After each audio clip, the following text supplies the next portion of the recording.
эрүүл амьдралын юм. Тэгэхээр хэдүүл эрүүл амьдралын юмыг ярихаас өмнө эрүүл байх, эрүүл мэнд гэдэг ойлголтыг ангаахын талаас нь авч үзье л да.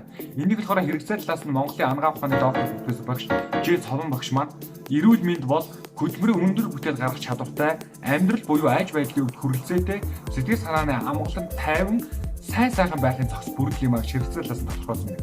Харин дэлхийн эрүүл мэндийн байгууллагаас эрүүл мэнд гэдэг бол зөвхөн өвчин эмгэггүй байх төдийгүй бие биедар оюун санаа нийгмийн хөвд амар амгалан байх ийм зохис бүрдлийг эрүүл мэнд гэж хэлнэг тодорхойлсон байна л да.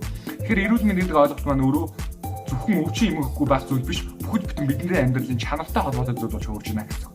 Тэгэхээр эрүүл байвал бид чанартай байна гэсэн. Тэгвэл эрүүл байхад бол бид нар юу хийх хэрэгтэй вэ гэж асуулт гарч ирж байна те. Энэний хариулт нь болохоор би өнгөрдөг олон улсын сургалт байж Оросын албанууд Новосибирск готсон. Тэр сургалтын дээр олон улсын нэг юм судалгаа байна л да.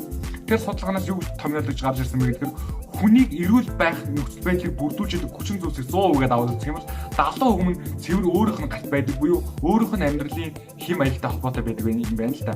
Харин үлдсэн 30% нь болохоор гадаад хүчин зүйлс буюу одоо эрүүлийг хамгаалах байгууллагын ямар юм бас удамшил хүчин зүйлс нөлөөдөг байх нэ. Тэгэхээр миний эрүүл байх хүчин зүйлсийн 70% нь миний галт байна гэсэн.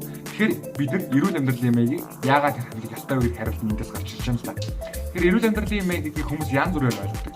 Тэгэхээр өнөөдөр хэдүүлээ эрүүл амьдралын юмыг эрдэмтдийнхаа тодорхойлсон ойлголтоор авч чадах юм. Юу гэж тодорхойлсон байна вэ гэхээр мэдээж та нар маань мэдж байгаа эхнийх нь хооллол, хоёр дахь нь хөдөлгөөн, гурав дахь нь одоо амралт нойр тий, дөрөв дахь нь сэтгэл санаа гэсэн энэ дөрвөн зүйлийг эрүүл байлгаснаар энэ өөрөө эрүүл амьдралын юм байна л да.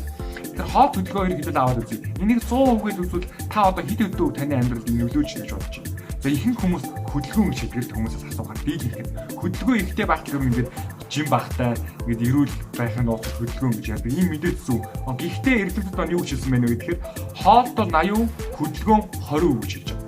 Жишээлбэл та 10 кг жин гасхыг хүсвэл 8 кг таны хоолтоо шалтгаална, үлдсэн 2 кг таны хөдөлгөөнөөр шалтгаална гэсэн.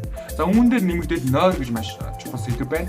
Тэрнээс гадна юмд хандах хандлага, одоо ад жаргалтай амар амгалан аливаа сэтгэл хангалуун байх зүйл буюу сэтгэл санааны амгалан тайван байдал гэдэг зүйл өөртөө ордог байх нэ. Тэгэхээр эдгээр маань бол эрүүл амьдралын юм аяг байна.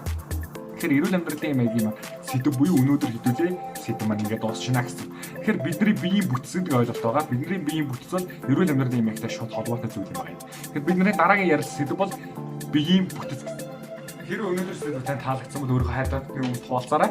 Мөн миний хуудас subscribe дараарай. Тэрний хажууд бол тонх байгаа. Хонгон дээр нь дараарай гэж хүсэж байна. За тэгээ өдрөө дараагийн сэдвээр уулзъя баяр таа.